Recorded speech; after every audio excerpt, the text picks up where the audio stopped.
All right, what are we doing? We are preparing for the We're working very hard. We're watching a movie. We're doing research about some podcasters Dealing with the paranormal. dealing with the paranormal. Fancy that. I know.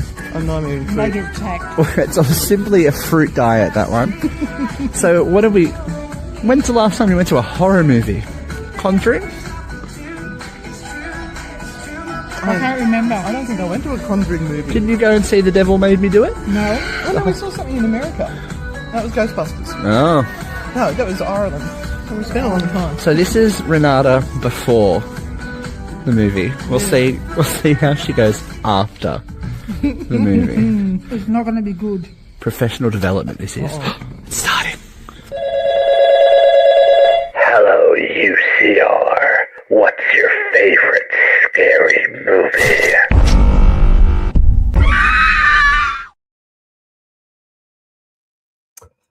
Hello again, ghouls and goblins. We are back at you for another sequel. Like we've dived into the horror world 100%. We are in sequel territory.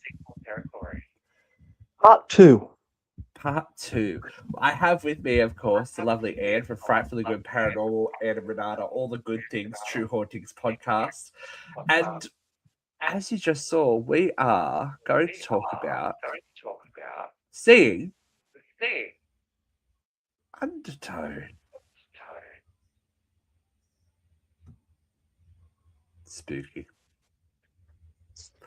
Spooky times. Now, I'm not allowed to give anything away. I'll get in trouble. No, we're gonna do spoiler. We're gonna try and do spoiler free as much as we can, because we want to have more. I can hear myself. I can't hear you echoing, so you're okay. Okay, that's good. We're going to talk throw you out, about. We're going to talk about, I guess, the fact and fiction behind these kinds of movies, because they are a thing unto themselves when a paranormal movie catches the attention of the general public, like this one has. It's been a bit of a surprise hit. There's always a question as to how accurate and how real things are. So Anne is stepping in her professional area. I'll tighten up my bun. Yeah, you got to put in the fuck it bun, and let's get down to it. So, what was your initial reaction to the film as a paranormal investigator? Well, I have heard of this type of thing happening before in recordings and people analysing them. Again, not trying to give away too much. And sometimes I think that they may read more into the audio than what is actually there. But I do have to say that when we came home, we did start doing some research to have a look at what was presented, and it was quite interesting, the stories behind the phenomena they were reporting. But yeah, it's interesting. Would it be right to guess that we our little trip inspired an episode of one of your shows when you looked at maybe your own little bit? Yes, we did have a look at cross-pollination. Yeah. We did an episode the other week on messages that have been sent through Disney movies, children's movies, things like that, that you don't really stop to think about until you go, hang on a second, that's not right. I particularly like the retelling of Snow White in the modern day term. So yeah. Always fun. Always fun. So I guess the biggest question I think a lot of people have when it comes to this kind of stuff, do you think it presents an authentic experience of the paranormal, or was it hyperbolic? Because just from the character's point of view, I guess, not sitting out as a third party, was it a realistic depiction of what something like that may present itself as? Yes, I do believe it is, and she the lady character, main character, was very skeptical. She'd have evidence put in front of her, and she'd go, "No, I can't hear what you're talking about. I need to go away and look at this."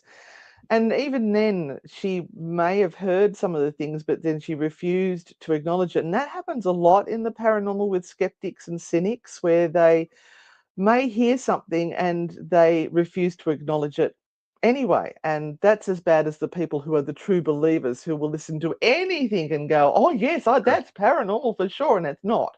So in the end, she had what we call a hyperfixation and really drilled down, so to speak. And yeah, she started to hear the things, or was it her brain was patterning in what she had been told what was there? So this is one of the issues with the paranormal evidence, is that you don't suggest to people what they might be hearing.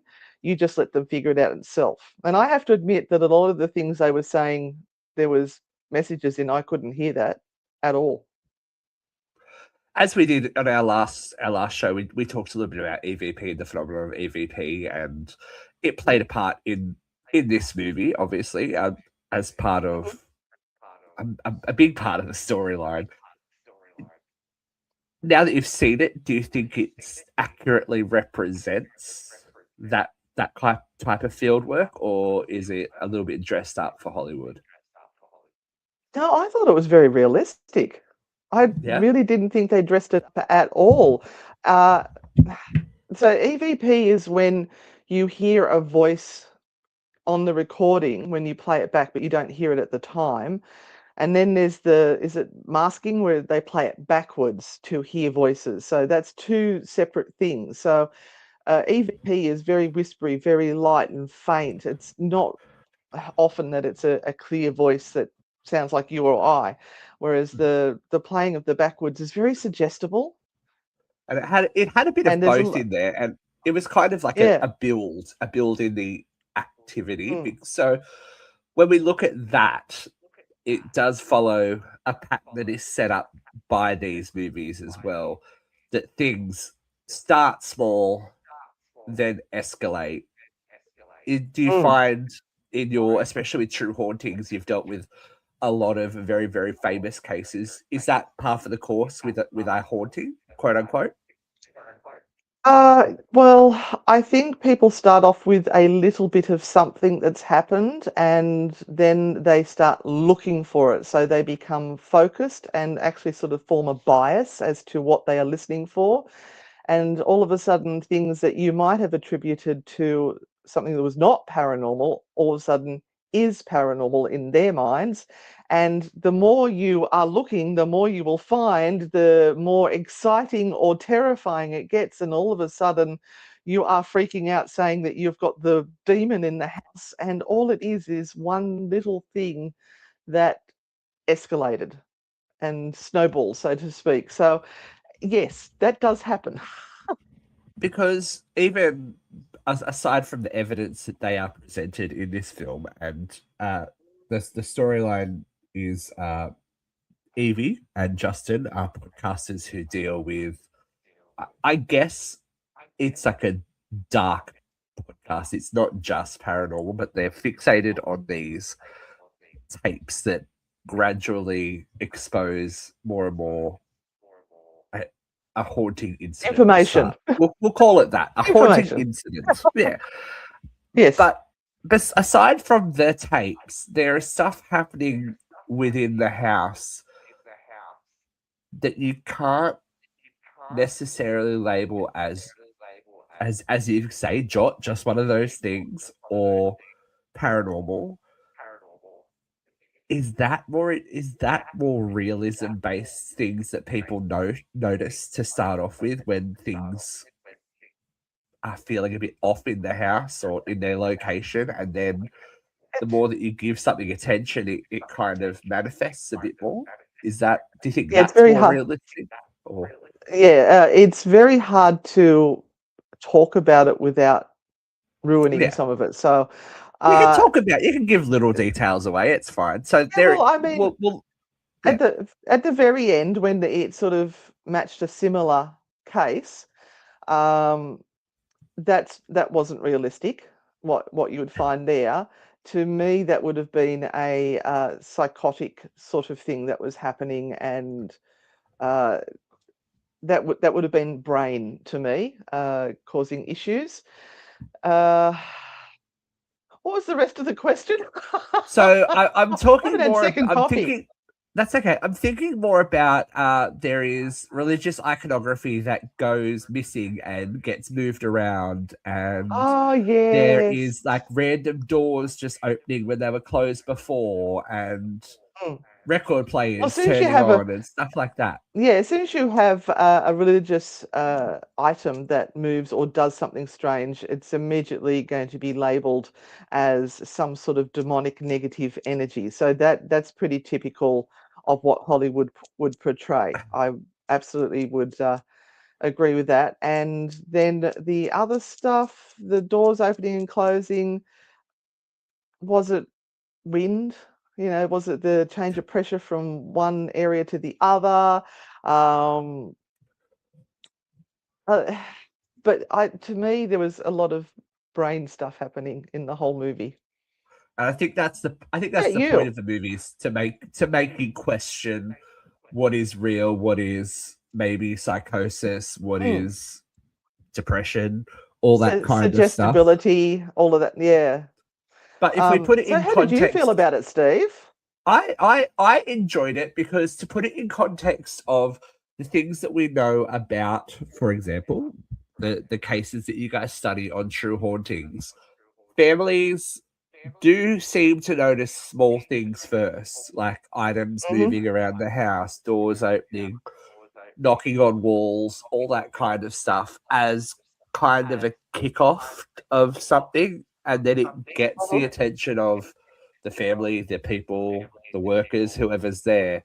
And that seems to then, once it's like a toddler that misbehaves, if you give it more attention, it acts up more and acts up more and acts up more. That ramping up felt probably more indicative of real life haunting, quote unquote. Is it If you know what I mean. the toddler acting up more, or is it just you noticing finally? That's my what question. I think that's the point of the question as well. And that's why, especially with an A24 movie, they kind of think outside the box of we're just going for scares. They like to make their audiences think a lot more and go, what's actually happening here? Is it just The Conjuring, demons are everywhere, or is it maybe something that's inside you that is really haunting you? But this kind of turns out to be a bit of a mix of both, really. And I wonder if that parallel between people that are in a depressive / troubled mental state and the paranormal marry up. Do you think?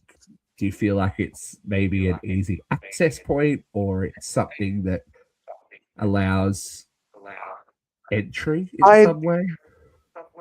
Yeah, look, people say that when you are in an emotional state or you're feeling vulnerable, is that you will open yourself up to something called an attachment, because at the moment you're weak, you can't keep your etheric field strong. But I think people who are feeling unwell mentally will be looking for something to hang on to, something to give you a reason for why these things are happening to you. Why is your luck so bad?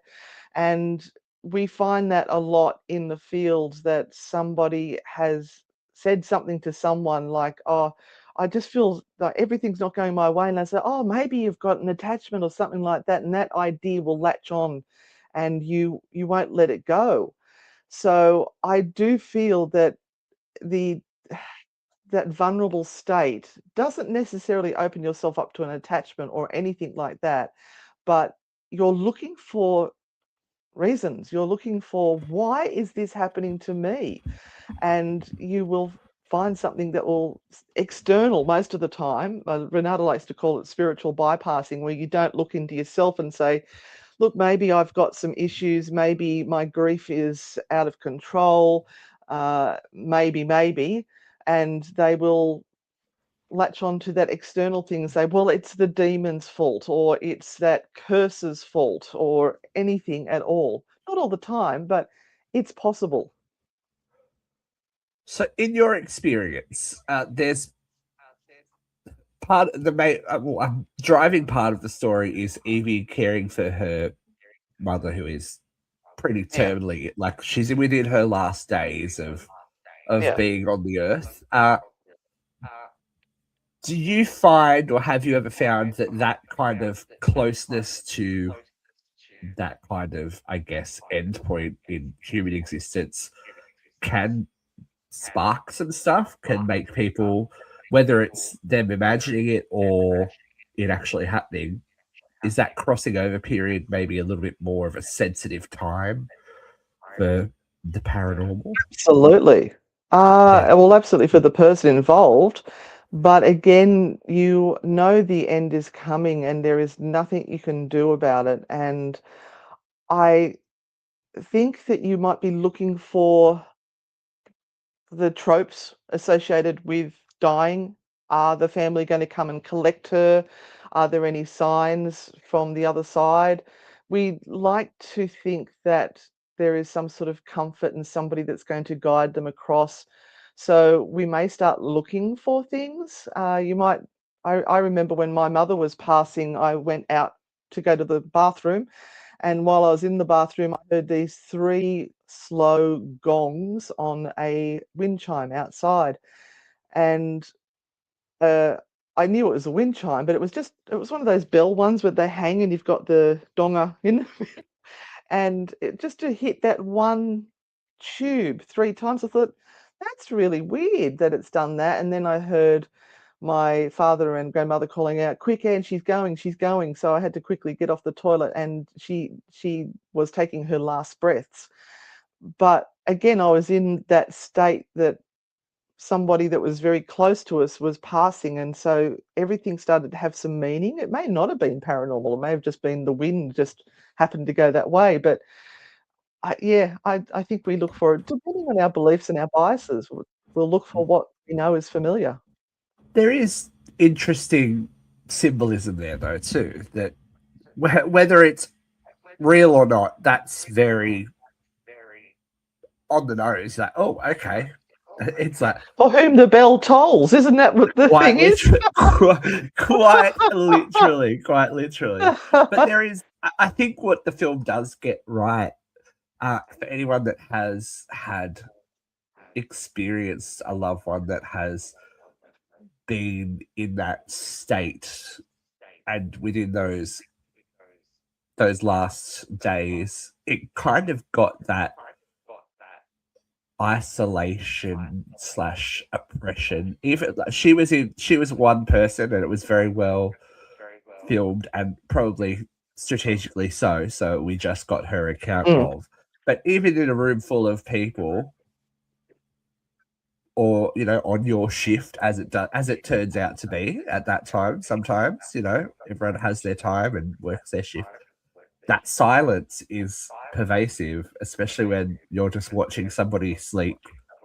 And there's a big, this movie is all about audio, obviously. It's a very well structured audio playground, but just that repetition of that wheezing breath, and I was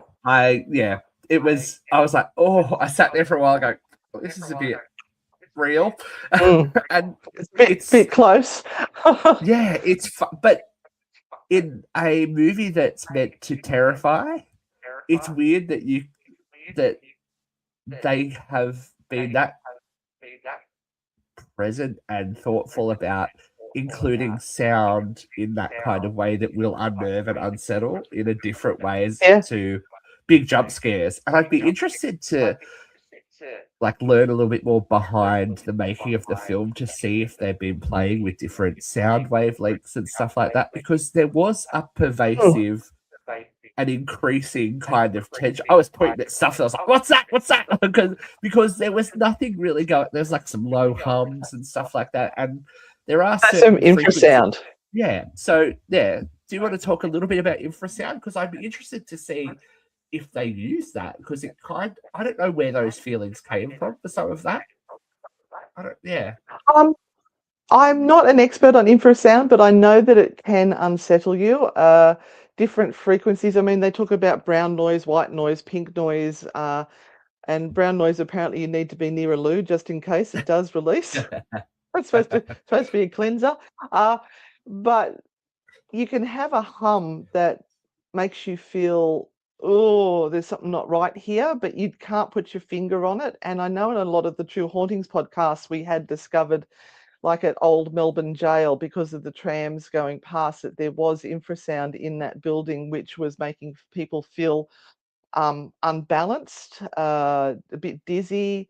And they were putting that down to the paranormal because of the location, instead of saying this is a man-made thing that's happening.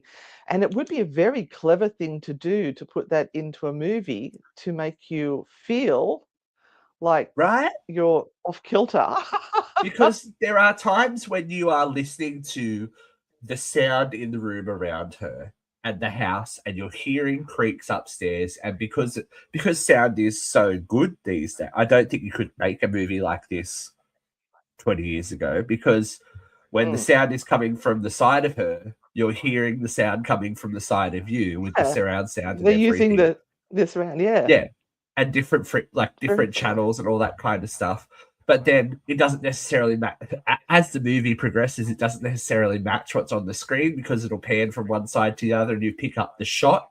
So it's like a weird, like kind of almost funhouse thing. But the thing that really kind of stood out to me is you have those like ambient sounds, but then she puts on the headphones like we have, and everything else cuts out. And then all you have is what you're interacting with on the computer, whether it's those files, whether it's those creepy songs and all that kind of stuff. But then you take it off and there's a whole like woof of sound that, and it puts you on edge after she's been hearing those sounds. Then it makes you pick up on every little thing. And I think that's a bit of a realistic moment for investigations. You are so focused on something that you're not hearing what's going on around you, and then you go, oh, hold on, what is that knocking sound? I will go investigate that, and then hopefully it's not a demon. Yeah, and hopefully. And that's why we like to do vigils as part of the tour things that we do, where we make people sit in the silence and actually stop and listen to what is happening in the world around them, because we are also focused on our phones or our earbuds, and we have stopped being aware of everyday man-made stuff. And when we detach from those gadgets, then all of a sudden we become more aware of what is happening, and we go, oh, okay, I didn't know that was doing that. Or, oh, what's that sound? Where's that whining sound coming from? And it's really interesting to see people all of a sudden wake up, really. They wake up from their digital world.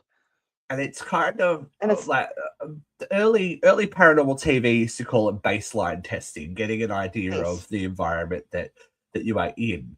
But it's very interesting. I take it back to the fact that we were very, very blessed to stay at Maitland Jail for quite a while, and we got to know the bumps and grinds and what that pipe sounded like when it was raining, and when the wind blew the right way, this made this sound. But the train came through. Yeah, when a train came through, or when a drunk yobbo drove past.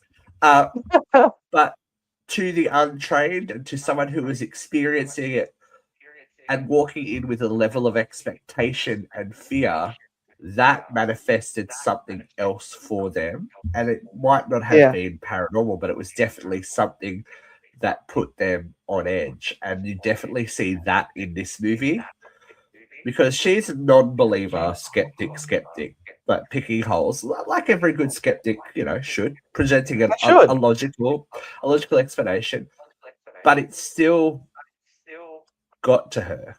There was still something that you couldn't quite put past and go, oh, well, that's that, but what's this? And it kind of, yeah. I really liked when Justin was sort of saying to her, "You can't hear that." She's going, "No, I can't." And he's going, "But it's really obvious. It's right there." And Yeah. she's going, "No, I can't." And yeah, and then of course you sit and you listen and you concentrate, and all of a sudden it pops out. And once it pops out, you can't put it back. I know that I have an EVP. I think I may have mentioned this last time when I was in the graveyard, and we're watching you.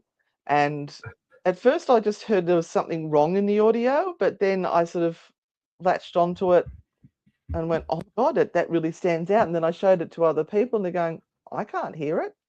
And you'd have to sort of say, "Listen to this little part here," and amplify it, and then all of a sudden they go, "Oh, I can hear it. I can hear it." Yeah. I don't know where I was going with that, but no. Well, it's a matter of like latching on to the things you do understand and the things that make sense to you in otherwise unknown situation, and that's what a lot of archetypal haunting situations are. People are going, well, that's definitely grandma because grandma died on the 4th of July and it's the 4th of July. So they're trying to rationalize an irrational experience. they're looking for meaning. Yeah. Which obviously is a big thing about this movie as well. The thing that I think people need to understand is just because you do capture something, it doesn't necessarily mean that it's going to manifest something else. That it could just be a freak moment in time that you've managed to get something out of the ordinary. How often in your experience does something like this lead to something else? Like capturing a getting weird recording. Those experiences are far and few between. It's not like what you see on the ghost hunting TV shows, where every episode they're getting multiple EVPs. Now, I'm not saying that they're not telling the truth, but in my personal experience, that does not happen. Q Station, we would get a lot that would come through on the spirit box. But again, I was listening to it and dissecting it, and the question was asked, and I was listening for the answer. And what was I interpreting it as the answer, because that's what I was looking for. But it's rare. It is very rare, and good EVPs are few and far between. They're not out there as much. Yeah. So what was the second part of that? We kind of brushed on it early on, but the intensity of the experience that Evie goes through as an investigator, have you had moments of where you're like, oh, this is deeper than what I thought it was, and growing, I guess it creating more obsession with what's going on? Because we have to question, whether it's paranormal or what's going on in her brain. But have you had activity that's made you go, oh, I'm going to look more into it? The more you look, the more you find.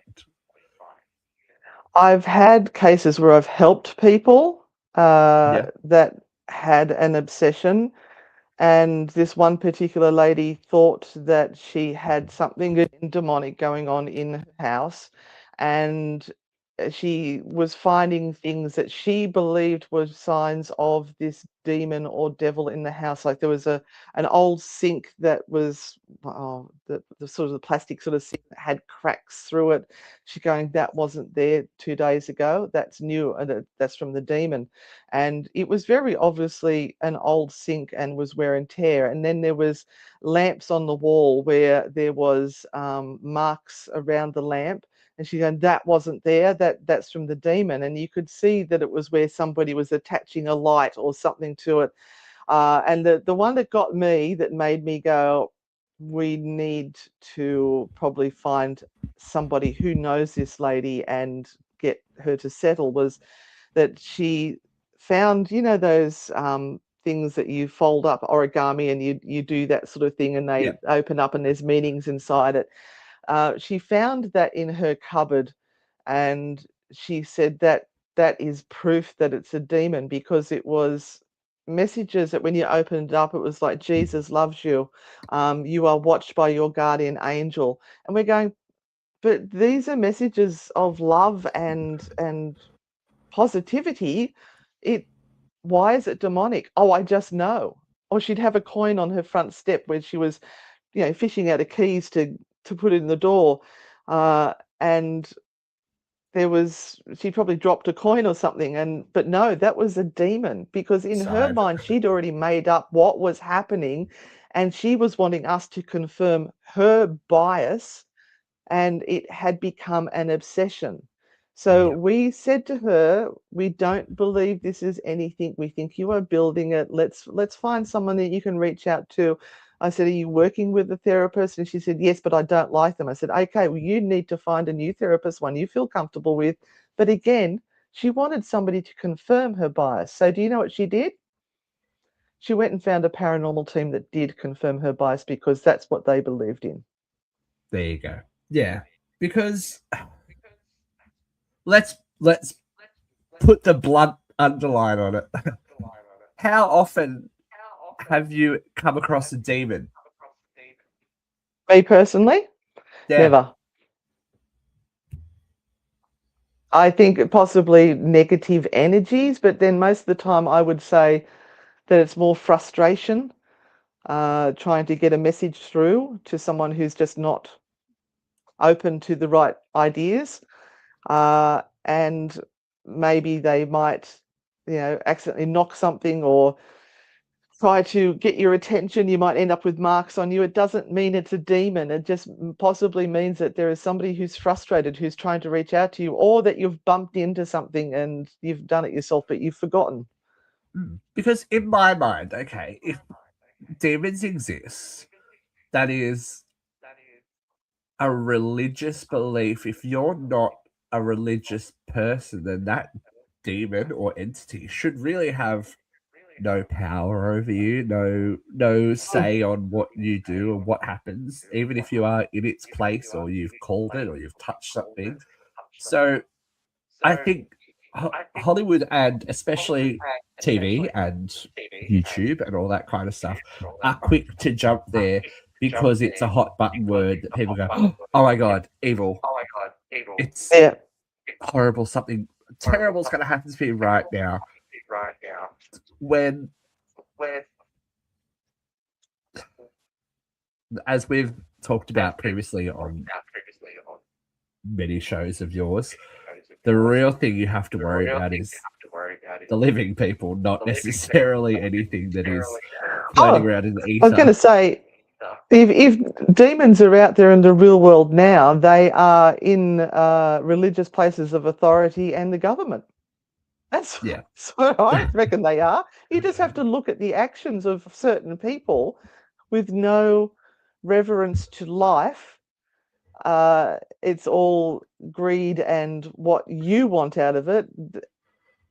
And life is not valuable. It's just discarded to get your goal. And we've discovered that through the True Hauntings podcast as well. Some of the horrific things that humans have done to other humans for their own gratification is demonic. Terrifying. More terrifying than any Hollywood movie. Yep. So do you think films like Undertone help or hurt the understanding of paranormal investigation? I think it's feeding a niche that loves to feed off that genre. Again, people may look at that and go, oh, that's real. As I said, we started looking into some of the things that they used there as evidence. Piqued your interest. Yeah, it did. But if somebody who was feeling vulnerable, as we were mentioning before, was looking for meaning in something, then it could cause issues for them. But hopefully most people will be rational about this and understand that it is entertainment, and enjoy the experience, because it is a really good movie, and I love the old-fashioned horror and use of camera angles and Tension. reflections and mirrors, and yeah, it was so brilliantly done. And yeah, Evie, honestly, that was a big role for her. Wow. Yeah, definitely. A whole movie on her Carrying that whole shoulders, movie on her back was a and big one job. person asleep in bed. Yeah, I I thought think it was best the role mum. ever, best role ever, right? I think Yeah. of what we have presented lately. So your Conjurings, your what's the other one with the demons and the paranormal? Oh my god, my brain's gone. There's too many I know, it's movies. not a good morning. Not a good morning for brain work. I had it, and it left. But I don't watch it's them, so more realistic of what you would it's closer experience to reality. investigating. Yeah, Yeah. it's sometimes it is a Ending, matter of not so personal much. interpretation. You know, it's a matter of personal Yeah. interpretation. Someone hears something, someone else doesn't hear anything. That's the reality, the thrilling reality of paranormal investigation. That you're here asking yourself if you're going crazy sometimes. So just before we close out, for someone that has seen the movie or will see the movie, what's the one thing about the paranormal you would want them to believe from this movie? Go away with some Well, the one thing knowledge. that grief can cause underlying issues for you unless you address it. And it's okay to grieve. It's okay to know you've lost someone that you love and that you have cared for, and that once that person you have leaves your world, that there is a void left behind that is difficult to fill. So if you are struggling with grief, do reach out and talk to people. And if it's your friends and go, oh, they died 2 years ago, why are you still going on? They're not the right people to talk to. Go and find a counsellor and talk through it and see what you can resolve, so you can continue living instead of being a shell of yourself. That's what I hope people will take from it. Not necessarily anything paranormal, but grief. Deal with it. Yeah, look, it's a very smart way of getting a story about grief to the mainstream. If you look at it, reminded me a lot of the movie The Babadook, and I don't know if you ever saw The Babadook. A long while ago, yeah. Brilliant movie, scary movie, but about the struggles of parenthood, of postpartum depression, of ongoing depression, and what that depression does as you raise a child alone, and it flares on into other things like Munchausen's by proxy and all that kind of stuff. There are deeper stories that can be told with a horror label slapped on it. And I don't know that dramas could always get away with. Sometimes dramas are just very, very heavy. And you're like, oh, I'm going in to watch this movie that's going to make me who's going to go and watch a movie about their mum dying? Nobody wants to go and see that. Feel good times. Feel good times. Oh, we yeah. love that. Yeah. But I thought it was a very interesting clever way of presenting those ideas and making an audience that wouldn't necessarily seek out this kind of thing, kind of deal with that. Sorry, because it does. If you have experienced loss or are experiencing that, there are moments that kind of really hit. They go, oh, okay, that's that's in the memory banks. I remember that, and that kind of universality makes good cinema. I think when you can identify with the person or the situation on the screen, it automatically pulls you in further. It's not just a shiny image on a screen. You go, oh, I have a universal experience that this person's experiencing. we are common. We are all I can human. relate to that. Yeah, relatability is a big thing.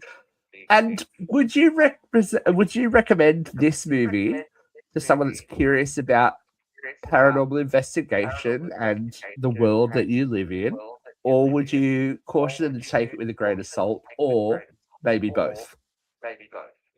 I would say just go and enjoy it. And if you've got questions, ask. Just don't go in with any expectations. We had no idea what this movie was about, apart from the fact Steve had said something about EVP, and I thought, oh, that sounds interesting. I don't know how someone's going to make a movie about EVP, but yeah, it's great in that you may come out of it and ask questions and learn something more. It might set you on the path of the paranormal. Who knows? Because sometimes you just need that spark, right? And we've talked about it before. I keep saying this, but for a lot of people in the late 90s, early 2000s, it took seeing Most Haunted or Ghost Hunters. Well, that's where I started, I think, really. Ghost Adventures, or nowadays Sam and Colby, It just takes a spark to ignite that little interest, and then you seek out, or things come across your way when you open your mind and body and whatever to that universe. Yeah. It tends to find its way to you in the weirdest possible ways. So yeah, look, it could, oh God, it would probably start somebody in a sound design course. I mean, like, oh, this is brilliant. I love it. But I think I'm sure Lisa will. Yeah, Lisa will be all over this. Our team member. Lisa was. I want to go see that. So I'm sure Lisa will be straight onto it. But thank you for your time. Thank you for indulging me in going to see the movie and stepping out of our regularly scheduled programming. Out of the house. Out of the house is a great start. On a Monday night too. I know, and it was late. I think it was actually really fortuitous that we ended up being in the cinema by ourselves as well. It kind of made you really kind of zone in when you're the only one there. You're like, oh God, we're here. And poor Steve, he had the hood of protection on during some of that, where he just had to. You know what? He did a It doesn't. I host a horror movie podcast. I'm not easily jittered by anything like that. It is those found footage movies that when they're good, you invest in them, and you're like, oh my God, I've been in a house by myself and I've heard a noise. I have, we were just talking about relatability. You're like, oh, and you're like, this isn't going to end well, but I don't know when it's going to end. So I'm just, put the hood on, be ready for it. I can watch a slasher for days, but that kind of creeping tension is good horror. It's good filmmaking. And that's a tip from me. So we usually offer a rating out of 5 on this show about how much we enjoyed. So how many sacrilegious religious items out of 5 are you going to give? I'm actually going to go for 4 because some of the ending sort of annoyed me a bit. So I did enjoy it very much, and the cinematography and everything and the acting that went into this were really good. Yep, I'm the same. I think 4. The ending kind of really happened quickly. I feel like the pacing was a little bit off. We got to the midpoint, and I was like, oh, okay, we're still. And I'm looking at the clock, going, okay, there can't be that much left to go. And then it kind of all bang, bang, bang at the end. You're like, oh, okay. Maybe we've gone too long. Let's quickly whip it up. We gotta, as I say at the end of investigations, you have to go home, but you can't stay here. It's time for them to go. It's time for us to get out. But yeah, really, really well shot, brilliantly acted, amazing sound design. And if you are interested in, I guess, paranormal evidence-based movies, this is which I'm trying purposely not to spoil this. So it's still there. Go and check it out. Undertone by A24. We've given it some good, not too spoilerific reviews. So thank you for joining us today. That's been the wonderful air. My pleasure. So before you go, where can people find you? What is coming up next for True Hauntings, all that good stuff? All right, we have the True Hauntings podcast. Will be dropping a new episode this Friday, and I think it might be one about demons too. We're also on YouTube on Anne and Renata Frightfully Good, and you can find us over on Facebook as well. Renata, particularly Newcastle Ghost Tours, and you can find my Oz Paratech Paranormal Equipment store online, ozparatech.com. So, ladies and gentlemen, until we see you back again in the spooky cinema, this has been Uncensored Horror. That has been our wonderful guest, Anne of Frightfully Good Paranormal. I've been Steve, and, stay away from the demons. See you on the dark side. Yeah, that'll do. See ya! And this is after. Our podcast is done. That's it. I'm never listening into another nursery rhyme ever again. No more. No more paranormal podcasts? Done. Nothing at 3 o'clock in the morning anyway. Oh boy. Can we leave now? We can go, and we're all going to go probably sleep with Say that Cousin Steve had the sheet of protection over his head for the last. the hood of protection. So, no podcasts at 3 a.m. No more. Check it out, though.